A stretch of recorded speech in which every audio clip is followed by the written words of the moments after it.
اهلا وسهلا غزالات ديالي، كيف نتوما؟ لاباس عليكم؟ كنتمنى وانتم كتشاهدوا هذا الفيديو انكم تكونوا بخير وعلى خير.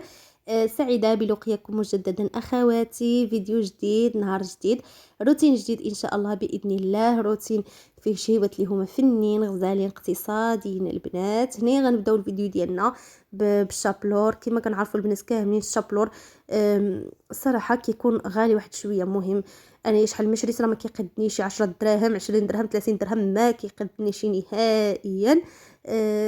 هنا البنات انايا كناخذ، شوفوا كنعمل واحد الشابلور اللي غزال غزال واقتصادي غير بالكومير. انا كناخذ هذا الكومير كيكون طبعا كيبقى لي هكا من الفطور، كنشبرو وفوق ما طيبت شي حاجه في الفران كندخلو كنسخنو.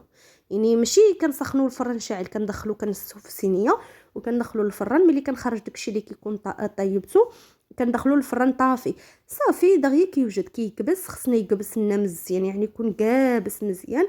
من بعد كنحكوه في الحكاكه الرقيقه. شوفوا ملي كيكون الكومير كابس دغيا كيتحك دغيا دغيا كيتحك، ما كيعذبكمش نهائيا. هني البنات بعد ما حكيت داك الشابلور ديالي غادي ندوز باش غادي نصفيه، غادي ندوزو في هاد الصفايه.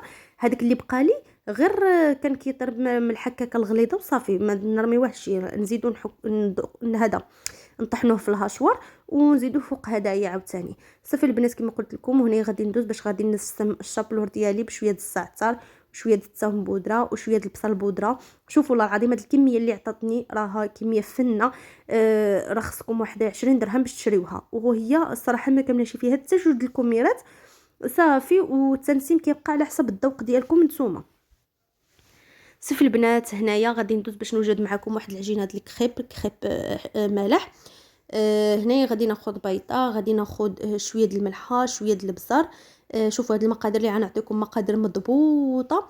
الا بغيتوا تعملوا بها الكريب حلو حتى هي مقادير مضبوطه. كتزولوا لي غير الملح والبزر وكتعدلوا ساشيه د الفاني. انا كنعمل ساشيه د الفاني، ما كنعملش السكر.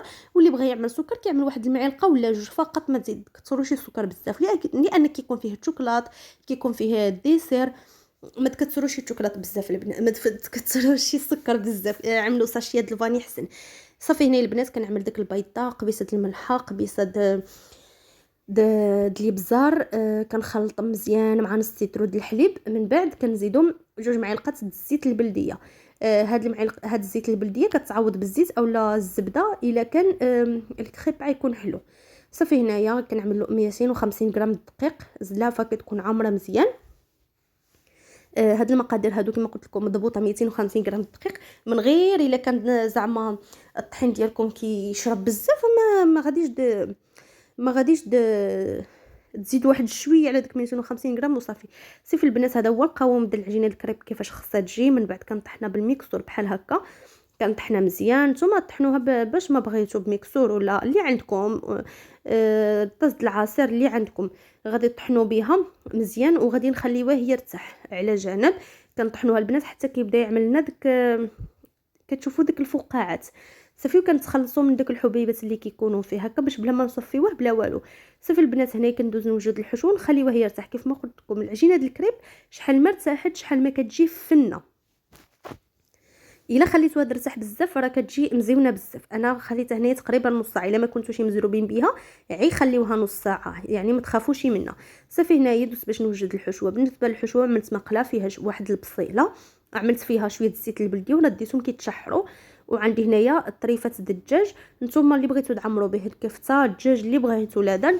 بالنسبه للدجاج كتعملوا العطريه الشاورما. انا العطريه الشاورما ما كانتش متوفره عندي، فعنقول لكم العطريه الشاورما كتكون على التالي. كتكون فيها الا ما كانتي زعما عندكم بوحده كتعملوا العطريه مخلطه، كتعطيكم عطريه الشاورما كتعملوا فيها العطريه كامله. شويه ديال الابزار، سكينجبير، خرقوم، شويه من الحاجه، شويه ديال الكمون، عي شويه، وتحميره واحد المعلقه هكا صغيره.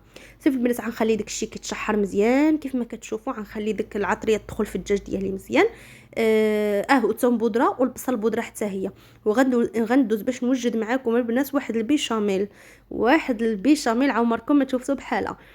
كنضحك معكم. شوفوا غادي ناخذوا هنايا معلقه د الزبده، معلقه د الطحين، كنميكسيهم مع بعضيهم مزيان بالضرب اليدوي حتى كيرجعوا لي على شكل عجينه. من بعد كنبدا نزيد الماء. البنات الماء، ما سمعتوش غلط، الماء ماشي الحليب. الا سمعني المخ سريع د البيشاميل غادي يمشي يدعيني.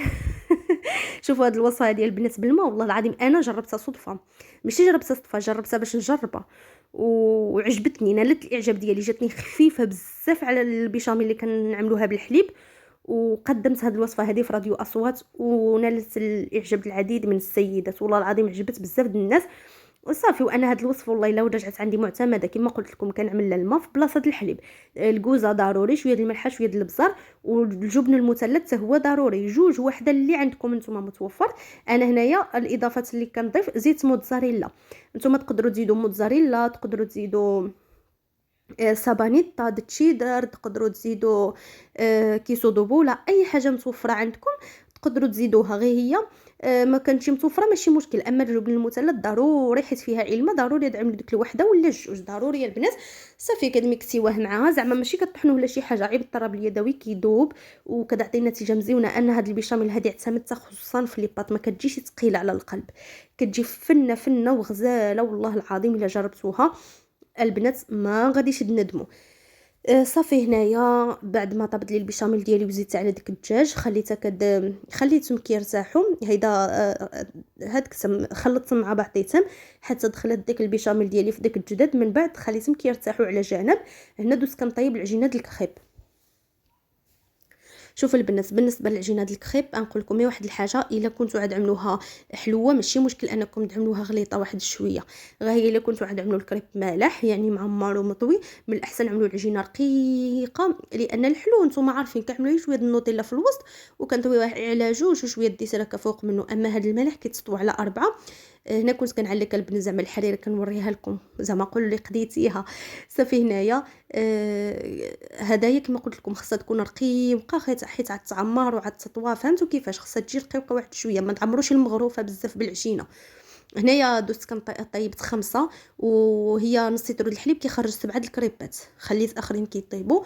ودوزت هنا كنعمروا بعدا اللي غنفطروا بهم، لان انا ما كنعملش كنعمل كل نهار ونهارو، كل نهار ورزقو، ما كنعملش داكشي وكنخبعو فريكو ولا نعمل مثلا اليوم وغدا، من غير الا عملت مثلا هكا شطط وصافي. اما هي انا كنعمل كل نهار ونهارو، كنعمل على حساب كل نهار ونهارو. صافي البنات هنا كنطويهم بهذه الطريقه، كنطويهم بالطريقه الطاكوس.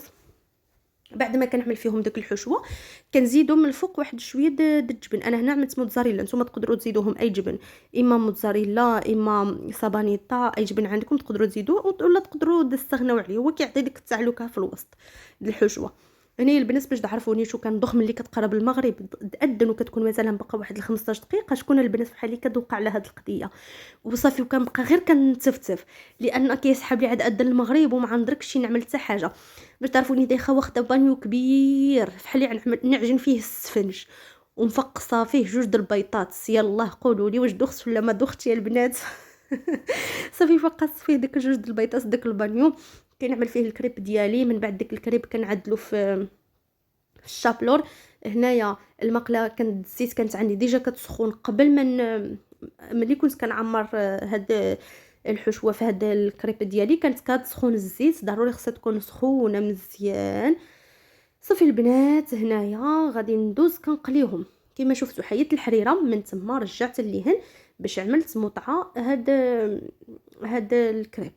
صافي بدا كيتقلى. شوفوا بالنسبه للناس اللي غيجربوا هاد الكريب فهو الله يعطيكم السر انكم تقلي واحد تقرب المغرب واحد شويه. واش نقول لكم زعما الصراحه البنات، هو الا دبل بعدا بالنسبه لي انا الا دبل هاد الطاكوس ما كيعجبنيش، انا كيعجبني هكا يلا خرج من الزيت مقرمش، وعاد هو ما كياخذش طياب بزاف لان العجينه طيبه، الحشوه طيبه، كلشي طيب، كياخذ واحد كامل في المجموع 10 دقائق ما كايناش، يعني تتقرب المغرب تاذن عاد نتوما تقليوها. صافي هذا هو الفطور ديالنا كيف ما كتشوفوا. هنايا انا عملت داك الكريب حريره، هادو بيتزات وساندويتشات جابتهم اللوسه ديالي.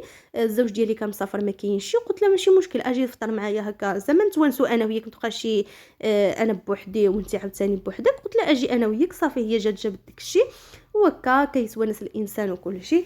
صافي البنات وهنايا فطرنا، اللهم اديمها نعمه وحفظها من الزوال. هنايا غادي ندوز باش كنوجد السحور. انا السحور ما كنطيبش السحور لان هاد العام اتفقنا انا والزوج ديالي بحال هكا، خصوصا دابا باقي الاول د رمضان ما كنقدروش عاد نوضوا وناكلوا داكشي، اما كنطيب الماكله وكناكلوها يعني كنحط الا كان شي حوت ولا شي حاجه كنحطو مع الفطور، الا كانت غنطيب شي طاجين ولا شي حاجه كناكلوه مع ديك العشره. صافي من بعد كناكلو غير هكا تحليه فلان ديسير شي حاجه كنعملها بحال هكا، اولا كناكلو غير ديسير هكا كستيك مثلا. صافي البنات هنا كيف ما كتشوفوا دوزت باش نعمل واحد ديسير كيشبه نزعزع. صراحه واحد الزعزع وقلت ندوز نعمل واحد ديسير كيشبه له. هنا عندي واحد جوج كيويات دوزت باش نقطعهم. والفريسه كيف ما شفتوا البنات في الاول انا غسلتها بالماء. قولوا لي باش بغيتي تغسلها بالموناضه؟ طبعا الفريسه تغسل بالماء. آه، الفريسه غسلتها بالملحه. الفريسه كنغسلها بالملحه، كيدعملوا فيها واحد الكميه مهمه ديال الملحه، مثلا واحد 2 معالق د الملحه.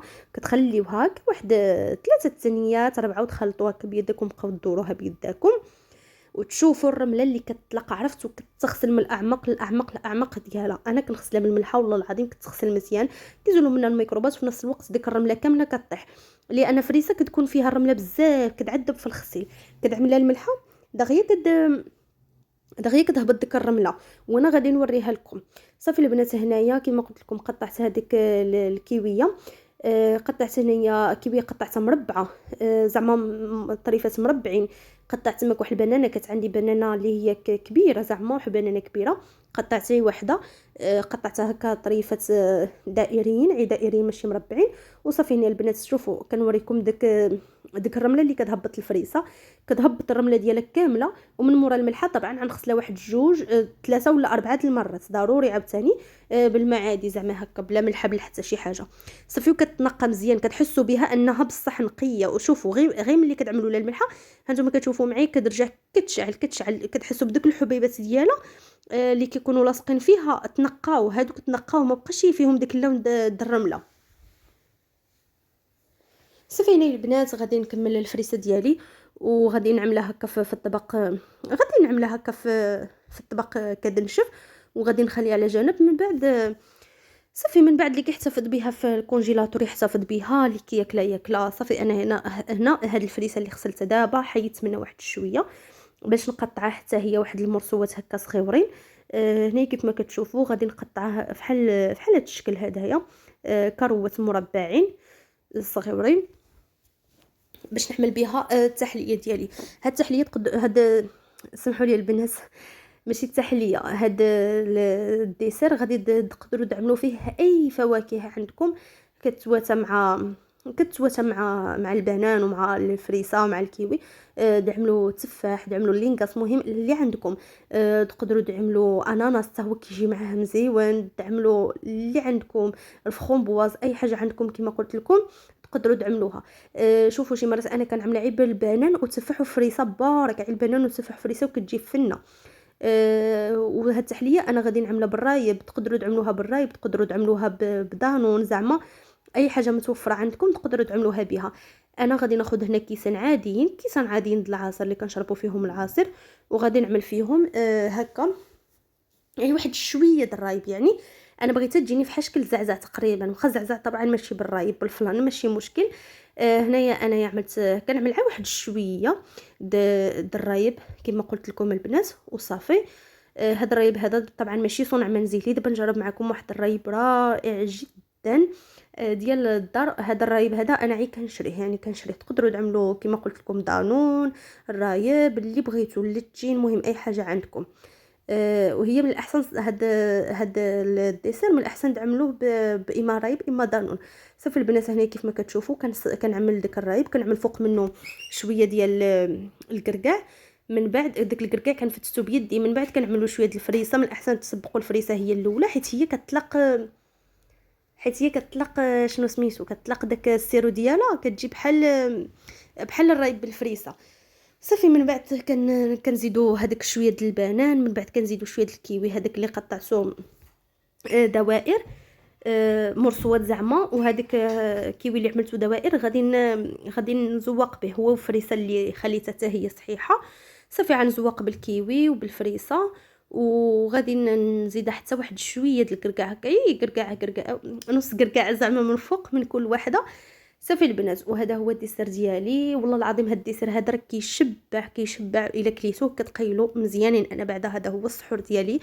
رجعت مدمنه عليه. شوفوا هذا الكاس هذا اصلا بقى زايد، حقرت عليه ما عملت له لا زواق لا حتى حاجه. صافي. الا عندكم مثلا الشوكولات تقدروا تزيدوه فيه، مهم اي حاجه اي اضافات كتعجبكم نتوما او ولادكم تقدروا تزيدوها فيها. صافي البنات، وهذا هو الديسير ديالي. كيف ما شفتوا معايا. كنتمنى ان الفيديو ديال اليوم ينال اعجابكم، ما تنساونيش بلي لايك ديالكم والتعليق ديالكم، وكنقول لكم السلام عليكم حتى الفيديو القادم ان شاء الله.